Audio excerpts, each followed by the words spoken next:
Hello guys, welcome to my channel. അപ്പോൾ ഇന്നലെ കണ്ട പോലെ തന്നെ ഹണി റോക്ക് റിസോർട്ടിൻ്റെ ബാക്കിയുള്ള ഡീറ്റെയിൽസാണ് ഞാൻ ഇന്ന് പറയാൻ പോകുന്നത്. അപ്പോൾ ഇതാണ് ഹണി റോക്ക് റിസോർട്ടിൻ്റെ വ്യൂ ആണ് കേട്ടോ. ഞങ്ങൾ രാത്രിയാണ് ഇവിടെ എത്തിയത്. അപ്പോൾ രാത്രി എടുക്കാനൊന്നും പറ്റിയില്ല. അപ്പോൾ ഞങ്ങൾ ഒരു നൈറ്റ് സ്റ്റേ ഉണ്ടായിരുന്നുള്ളൂ. ആക്ച്വലി ഞങ്ങൾ ആദ്യം വിചാരിച്ചത് പാക്കേജ് എടുക്കണം എന്നാണ്. റിസോർട്ടിൻ്റെ പാക്കേജ് എന്ന് പറയുമ്പോൾ നമുക്ക് അവിടുത്തെ ട്രക്കിങ്ങും ക്യാമ്പ് ഫയറും സംഭവം അങ്ങനത്തെ കുറച്ച് ഉള്ള പാക്കേജാണ്. അപ്പോൾ ഞങ്ങൾക്ക് ട്രക്കിങ്ങിനൊന്നും പോകാൻ താല്പര്യമില്ലാത്തതുകൊണ്ട് അത് വേണ്ടാന്ന് വെച്ചു. അത് പെർ ഹെഡ് 1700 അപ്പോൾ ആദ്യം വിചാരിച്ചത് റിസോർട്ടിൽ നമുക്ക് ഒരു ഫുൾ ഡേ നൈറ്റ് സ്പെൻഡ് ചെയ്യാമെന്നാണ്. പിന്നെ ഓർത്ത് കഴിഞ്ഞാൽ അവിടെ ചെന്നിട്ട് നമുക്ക് അവിടെ ഇഷ്ടപ്പെടുകയാണെന്നുണ്ടെങ്കിൽ നമ്മൾ മാറ്റിയെടുക്കാം അങ്ങനെയൊക്കെ വിചാരിച്ചാൽ ഞങ്ങൾ ആദ്യം വേറെ റൂം ഫെസിലിറ്റി തൽക്കാലം മാത്രമേ ഞങ്ങൾ എടുത്തുള്ളൂ. അപ്പോൾ ഇതാണ് അതിൻ്റെ വ്യൂ എന്ന് പറയുന്നത്. അപ്പോൾ രാവിലെ ഞങ്ങൾ എഴുന്നേറ്റ് കുളിച്ച് ഞങ്ങൾ പെണ്ണുങ്ങളാണ് ആദ്യം കുളിച്ച് റെഡിയായി കേട്ടോ. കുളിയൊക്കെ കഴിഞ്ഞതേ വാവേനെയും അമ്മച്ചീനെയൊക്കെ നിർത്തി ഫോട്ടോ എടുക്കാനുള്ള വീഡിയോസൊക്കെ എടുക്കാൻ വേണ്ടിയിട്ട് ഞങ്ങൾ ഇറങ്ങിയിട്ടുണ്ട്. അപ്പോൾ അത്യാവശ്യം നല്ല ലൈറ്റ്. ഇപ്പോൾ വെയിലുണ്ടെങ്കിലും നമുക്ക് ചൂടറിയില്ലല്ലോ, കാരണം ചെറിയൊരു തണുപ്പെന്ന് പറഞ്ഞാൽ അങ്ങനെ സഹിക്കാൻ പറ്റാത്ത തണുപ്പൊന്നും ഇല്ലായിരുന്നു.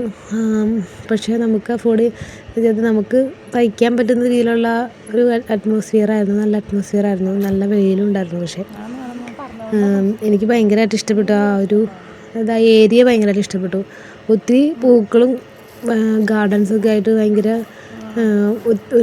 ഒരുപാട് ഏക്കർ കണക്കിന് സ്ഥലം ആ ഏരിയയിലുണ്ട്. കണ്ടോ, പൂക്കൾ ഒരുപാടുണ്ട്. പല സൈസിലുള്ള പൂക്കൾ, പല നിറത്തിലുള്ള പൂക്കൾ. അപ്പോൾ അതിങ്ങനെ കട്ടകുത്തി നിൽക്കണ കാണാൻ ഭയങ്കര ഭംഗിയാണ്. അപ്പം ഞാൻ കുഞ്ഞുവിനെയൊക്കെ കൊണ്ട് അതിൻ്റെ ഉള്ളിൽ കൂടെയൊക്കെ നടന്ന് എല്ലാ പൂക്കളുമേയും തൊട്ടും തലവിടെയൊക്കെ കുറച്ച് അങ്ങോട്ടും ഇങ്ങോട്ടൊക്കെ നടന്നു.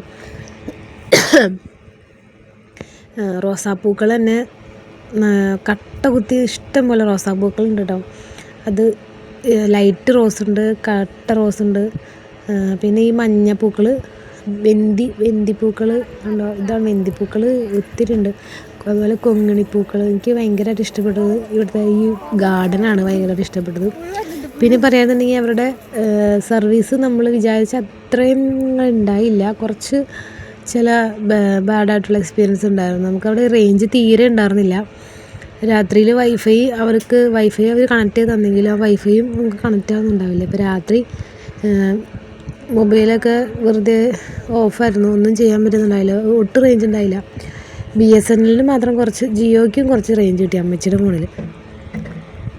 പക്ഷെ അതും ഇങ്ങനെ വന്നും പോയൊക്കെ ഇരിക്കുകയായിരുന്നു. അപ്പോൾ ഞങ്ങൾ രാത്രി തന്നെ എങ്ങനെ നേരം വിളിപ്പിക്കുന്ന ആലോചിച്ചിരിക്കുകയായിരുന്നു. റേഞ്ചും ഇല്ല, ഒന്നുമില്ല, എൻ്റർടൈൻമെൻറ്റും ഒന്നുമില്ല. TV വെച്ചിട്ടാണെങ്കിൽ ആകെ ന്യൂസ് ചാനൽ മാത്രം കിട്ടുന്നുണ്ടായുള്ളൂ. പേ ചാനലും ഒന്നും ഇല്ലായിരുന്നു. അപ്പോൾ ഭയങ്കരമായിട്ട് ദൈവം എന്ത് ചെയ്യുന്ന ആലോചിച്ചു. അങ്ങനെ ഹോട്ട് വാട്ടറും ചെന്നപ്പോൾ തന്നെ ചെറിയ പ്രശ്നം ഉണ്ടായിരുന്നു. പിന്നെ ഞങ്ങൾ പറഞ്ഞ് വിളിച്ചുകൊണ്ട് വന്നപ്പോഴാണ് രാവിലെ ഹോട്ട് വാട്ടർ റെഡിയാക്കി തന്നെ. ഹോട്ട് വാട്ടർ ഇല്ലാത്തതുകൊണ്ട് രാത്രി കുളിച്ചൊന്നുമില്ല. രാത്രി ഇച്ചിരി നല്ല തണുപ്പുണ്ടായിരുന്നു. നേരം വെളുത്തപ്പോഴാണ് ഒരു ആശ്വാസം ഉണ്ടായത്. അങ്ങനെ ഞങ്ങൾ ബ്രേക്ക്ഫാസ്റ്റ് നമുക്ക് ഇൻക്ലൂഡഡ് ആയിരുന്നു. അവിടുന്ന് ബ്രേക്ക്ഫാസ്റ്റൊക്കെ കഴിച്ച് ഞങ്ങൾ അവിടെ നിന്ന് ഇറങ്ങി. അപ്പോൾ ആര്യൻ്റെ തൊട്ടപ്പുറത്തുള്ള റിസോർട്ട് ഇതിലായിരുന്നു കേട്ടോ. ഞങ്ങളുടെ അവിടെ അവർക്ക് റൂം ഫില്ലായതുകൊണ്ട് കിട്ടിയില്ല. അപ്പോൾ അവരവിടെ തൊട്ടപ്പുറത്തെ റിസോർട്ടിൽ തന്നെ, ഇവരുടെ തന്നെ പ്രോപ്പർട്ടിയാണെന്ന് പറഞ്ഞു. അപ്പോൾ ഞങ്ങൾ രാവിലെ അവിടെ നിന്ന് ബ്രേക്ക്ഫാസ്റ്റൊക്കെ കഴിച്ചിട്ട് പിന്നെ അങ്ങോട്ടേക്ക് പോയി. അവരവിടെ ഫോട്ടോയും വീഡിയോസൊക്കെ എടുക്കാൻ വേണ്ടിയിട്ട് പെർമിഷൻ എടുത്ത് വെച്ചിട്ടുണ്ടായിരുന്നു. ഞങ്ങൾ കൂടി വന്നിട്ട് വേണം ഫോട്ടോസൊക്കെ എടുക്കാനെന്ന് പറഞ്ഞിട്ട് അവർ വെയിറ്റ് ചെയ്തുകൊണ്ടിരിക്കുകയായിരുന്നു. അങ്ങനെ ഞങ്ങൾ അവിടെ ചെന്ന് കുറേ ഫോട്ടോസും കുറേ വീഡിയോസൊക്കെ എടുത്തു. പിന്നെ അവിടുത്തെ ആൾക്കാരെ വെച്ചിട്ട് ഞങ്ങൾ ഗ്രൂപ്പ് ഫോട്ടോയൊക്കെ എടുത്തു. അടിപൊളിയായിരുന്നു കേട്ടോ. പിന്നെ ഞങ്ങൾ നേരെ അവിടെ നിന്ന് ഇറങ്ങി. സത്യം പറഞ്ഞാൽ പ്ലാനിങ് ഒന്നും ഇല്ലായിരുന്നു. പോകുന്ന വഴിക്ക് എവിടെയെങ്കിലും സ്റ്റേ ചെയ്യാം, നല്ല സ്ഥലങ്ങളൊക്കെ കണ്ടു നോക്കി ചെയ്യാം, അങ്ങനെയായിരുന്നു പ്ലാനിങ്. അങ്ങനെ പോകുന്ന വഴിയിൽ ഇടയ്ക്ക് നിർത്തി ചെറിയ ഫോട്ടോസും വീഡിയോസൊക്കെ എടുത്തു. നല്ല സ്ഥലമൊക്കെ കണ്ടപ്പോൾ നല്ല വെയിലായതുകൊണ്ട് ഞാൻ ഇറങ്ങിയില്ല കേട്ടോ. കുഞ്ഞിപ്പെണ്ണ് മടി കിടന്ന് ഉറങ്ങുമായിരുന്നു. പിന്നെ അടുത്ത് സിപ്പ് ലൈനിൽ കയറാൻ വേണ്ടി പോയിട്ടോ.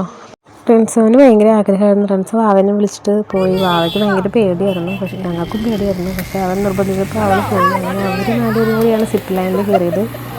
നല്ല എക്സ്പീരിയൻസ് ആയിരുന്നു എന്നാണ് അവർ പറഞ്ഞത്. തിരിച്ചു കഴിഞ്ഞപ്പോൾ വാവ പറഞ്ഞത് ആനപ്പുറത്തേക്കാളും ടെൻഷൻ ഇല്ലാണ്ടാണ് അതിൽ കയറിയെന്ന് പറഞ്ഞു. ആനപ്പുറത്ത് അവൾക്ക് ഭയങ്കര പേടിയായിരുന്നു. ഞങ്ങൾ രണ്ടുപേരും ഭയങ്കരമായിട്ട് പേടിച്ചായിരുന്നു ആനപ്പുറത്തിരുന്നത്.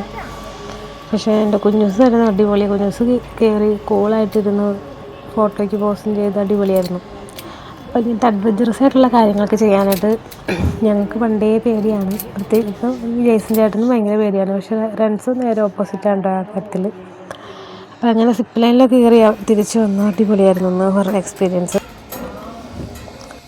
അങ്ങനെ അവിടെ നിന്ന് ഞങ്ങൾ പിന്നെ ഫുഡൊക്കെ കഴിച്ച് പിന്നെ ഞങ്ങൾ അവിടെ നിന്ന് പയ്യെ പോയി അവരുടെ വീട്ടിലേക്കും പോയി. ഞങ്ങൾ വേളാങ്കണ്ണിയിലേക്കുള്ള യാത്രയിലേക്കായിരുന്നു. പക്ഷെ അവർക്കൊരു പണി കിട്ടി. അവർക്ക് ഇടയ്ക്ക് ഫുഡ് പോയ്സണൊക്കെ മേടിച്ചു. അവർ പിന്നെ മൂന്നാറിൽ വീണ്ടും റൂം എടുത്ത് സ്റ്റേ ചെയ്തൊക്കെയാണ് അവർ വീട്ടിലേക്ക് പോയത്. ഞങ്ങൾ നേരെ വേളാങ്കണ്ണിക്ക് തിരിച്ചു. വേളാങ്കണ്ണിയിൽ ഞങ്ങളടുത്ത് പകുതി വെച്ച് ഏതെങ്കിലും ടയർഡാകുമ്പോൾ വണ്ടി നിർത്താം, സ്റ്റേ ചെയ്യാമെന്ന് വിചാരിച്ചു. പക്ഷേ 12 മണിക്ക് ആകുമ്പോഴത്തേക്ക് ഞങ്ങൾ വേളാങ്കണ്ണിയിൽ എത്തിയപ്പോൾ പിന്നെ ഞങ്ങൾ അവിടെ സ്റ്റേ ചെയ്തു. അപ്പോൾ വേളാങ്കണ്ണിയിലെ വിശേഷങ്ങളായിട്ട് അടുത്ത വീഡിയോയിൽ വീണ്ടും കാണാം. അതുവരെ എല്ലാവർക്കും ടാറ്റാ ബൈ. വീഡിയോ എല്ലാവരും വാച്ച് ചെയ്യണേ, സബ്സ്ക്രൈബ് ചെയ്യണം, സപ്പോർട്ട് ചെയ്യണം.